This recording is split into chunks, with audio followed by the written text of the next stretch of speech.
Bueno, para comenzar, los metales alcalinos térreos son un grupo específico dentro de la tabla periódica y en esa tabla los elementos se agrupan no solo por su número atómico, sino también por sus propiedades. Están ordenados por filas y columnas.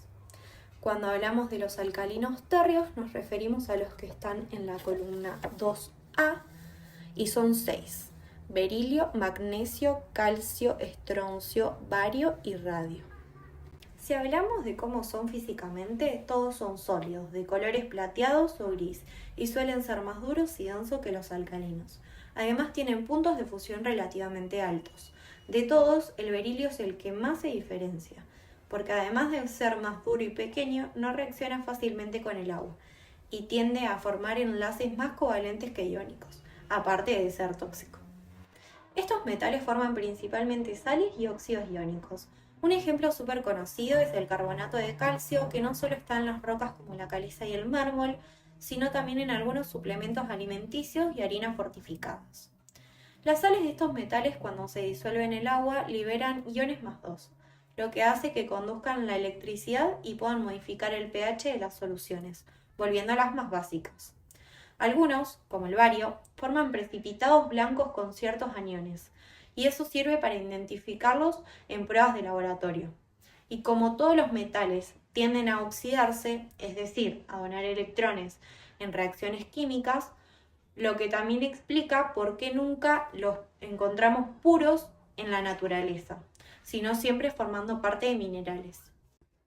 Y en resumen, los metales alcalinos térreos tienen propiedades muy marcadas y aunque pertenecen a un mismo grupo, hay algunas diferencias entre ellos, como por ejemplo especialmente en el berilio, que es el más distinto y tiene un uso muy limitado por su toxicidad. Para entender por qué los metales alcalino-térreos son importantes en la biología, pensemos primero que en la naturaleza todo está cambiando todo el tiempo. La materia y la energía pasan de una forma a otra.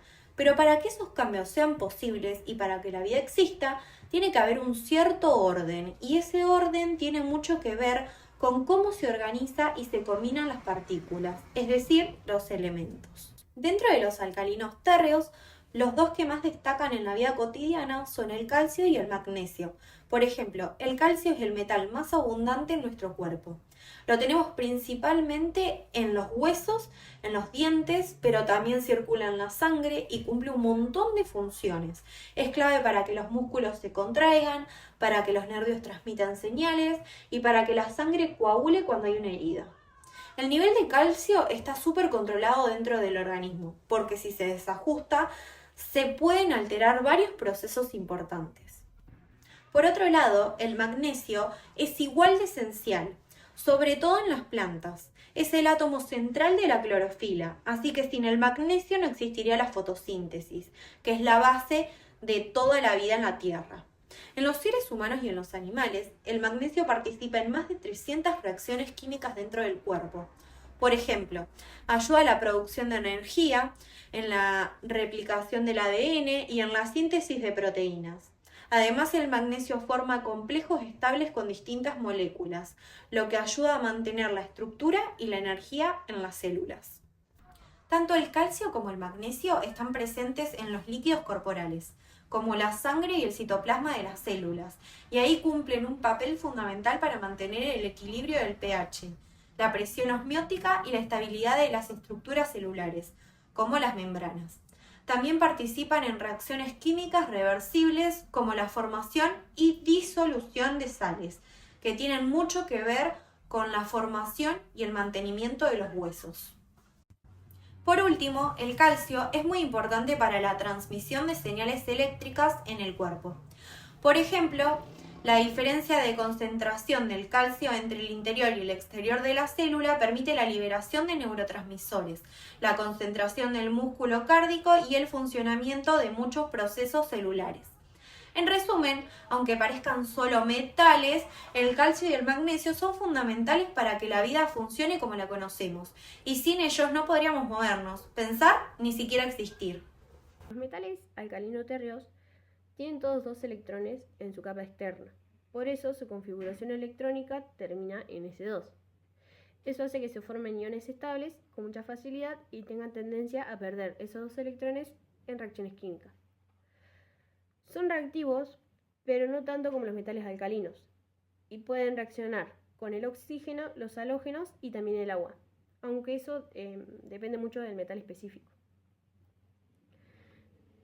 En primer lugar, tenemos al magnesio, por ejemplo, que se usa para hacer aleaciones livianas, sobre todo con el aluminio y el zinc, porque esas mezclas tienen baja densidad. También es un reductor fuerte en la industria metalúrgica y sirve para obtener metales como el titanio. Esto se debe a que el magnesio tiene un punto de fusión alto, entonces soporta bien procesos a altas temperaturas. El hidróxido de magnesio, por otro lado, se usa como antiácido desinfectante y también como regulador de acidez o suplemento mineral en procesos de fermentación. En cuanto al calcio, tiene muchas aplicaciones en la industria de materiales. Se usa para hacer cemento, yeso y cal viva, que son materiales claves en la construcción. El carbonato de calcio, por otro lado, es una carga mineral que se agrega a plásticos, pinturas y papel para mejorar su estructura. En procesos metalúrgicos también se usa como reductor para formar escoria, que la escoria es algo así como un residuo sólido de la fundición de metales. Y en la industria alimenticia el calcio cumple roles como fortificante, estabilizante y texturizante. Por ejemplo, en quesos, frutas, verduras enlatadas y algunas bebidas. El estroncio se utiliza para hacer pinturas luminiscentes, vidrios especiales y también fuegos artificiales. Su compuesto más conocido es el nitrato de estroncio, que se utiliza en la pirotecnia, pero también se está investigando en biomedicina ósea y en alimentos funcionales. Esto se debe a que químicamente es parecido al calcio, pero su uso todavía es experimental. Luego tenemos el sulfato de bario, que es muy conocido por usarse como medio de contraste en radiografías y también aparece en industrias como la del caucho, la cerámica y los pigmentos. Pero en alimentos encontramos que el sulfato de bario no se usa porque puede ser muy tóxico, aunque puede estar presente en forma indirecta o en equipos de análisis técnicos. Después, por último, tenemos al berilio y al radio, que son como los más peligrosos. El berilio se usa en aleaciones de cobre para herramientas que no generen chispa y también se usa mucho en electrónica y en aeronáutica. En cambio, el radio se usaba para pinturas luminosas, pero se prohibió por ser muy radiactivo. En cuanto a la industria alimenticia, nos encontramos con que ninguno de los dos se puede utilizar por su toxicidad y por los riesgos para la salud.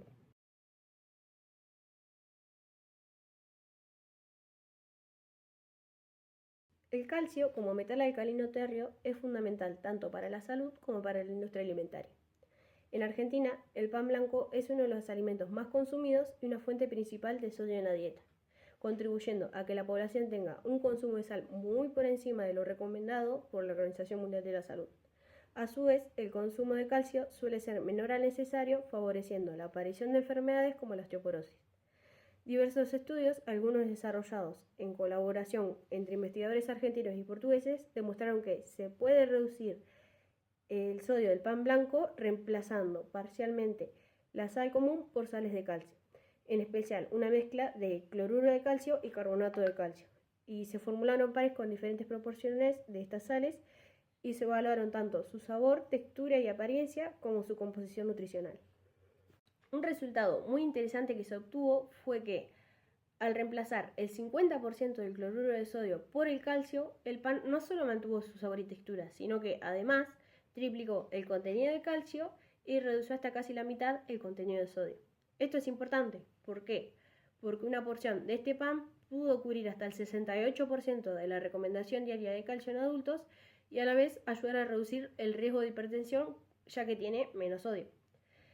Y bueno, y con este ejemplo se puede ver cómo el uso del conocimiento químico sobre los metales alcalinos térreos, en este caso el calcio, permitió desarrollar alimentos más saludables y una estrategia que no solo mejora el valor nutricional, sino que también puede tener un impacto positivo a nivel de salud pública, respondiendo a problemas reales como la falta de calcio y el consumo excesivo de sal en la dieta.